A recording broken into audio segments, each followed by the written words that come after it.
അപ്പുവിന്റെ എന്റെ intercaste marriage ആയിരുന്നു. അതുകൊണ്ട് തന്നെ എന്ന് വെച്ച് കഴിഞ്ഞാല് വീട്ടുകാരുടെ സപ്പോർട്ടും കാര്യങ്ങളൊന്നും തീരെ ഉണ്ടായിരുന്നില്ല. നമ്മളാ കഷ്ടപ്പാടും ബുദ്ധിമുട്ടിനും നടുക്കായിരുന്നു നമ്മളെ ഒട്ടും പ്രതീക്ഷിക്കാതെ നമ്മുടെ നടുക്കേക്ക് ഒരാള് കൂടി വന്നത്. അപ്പോ ഒന്നും കൂടി കുറച്ച് ബുദ്ധിമുട്ടുകൾ നല്ലോണം വന്നു. സ്കാൻ ചെയ്യാനാണെങ്കിലും അതുപോലെ തന്നെ ഹോസ്പിറ്റലിൽ കാണിക്കാൻ ഡോക്ടറെ കാണാൻ പോകാനാണെങ്കിലൊക്കെ പൈസ നല്ല ബുദ്ധിമുട്ട് കാര്യങ്ങളൊക്കെ വന്നിട്ടുണ്ടായിരുന്നു. ചെക്കപ്പിനും കാര്യങ്ങൾക്കൊക്കെ പോകുന്ന സമയത്ത് എന്ന് വെച്ച് കഴിഞ്ഞാല് തലേ ദിവസം അപ്പോ ചങ്ങായിമാരൊക്കെ വിളിച്ചിട്ട് പൈസ ഒക്കെ ചോദിക്കുന്നത് ഞാൻ കണ്ടിട്ടുണ്ടായിരുന്നു.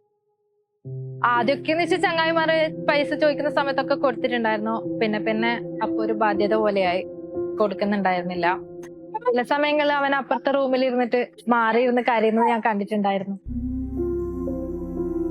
എന്റെ ഈ വിഷമങ്ങൾ കാര്യങ്ങളും ഉപ്പ അറിയരുതെന്നായിരുന്നു എന്റെ അപ്പുവിന്റെ ഒരു തീരുമാനം. പിന്നീട് എങ്ങനെയോ ഉപ്പ അതറിഞ്ഞു. അങ്ങനെ ഇരിക്കുകയാണ് ഒരു ദിവസം കോളിംഗ് ബെൽ അടിക്കുന്നത്. പോസ്റ്റ്മാൻ ഒരു എൻവലപ്പ് തരുന്നത് എന്റെ പ്രിയപ്പെട്ട മോൾക്ക് എന്ന് പറഞ്ഞിട്ടുള്ള ഒരു കത്തായിരുന്നു. എൻവലപ്പ് തുറന്നപ്പോ ക്യാബി ആയിരുന്നു. എന്റെ ഉപ്പ എനിക്ക് വേണ്ടി കണ്ടെത്തിയ സമ്പത്തായിരുന്നു.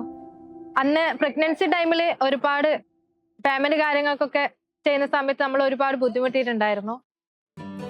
പക്ഷെ ഇപ്പൊ ഞാൻ ഭയങ്കര ഹാപ്പിയാണ്.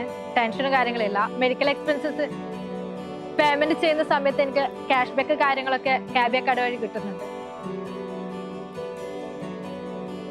സത്യത്തില് എനിക്ക് ക്യാബിയ ലൈഫ് സേവർ ആയിരുന്നു.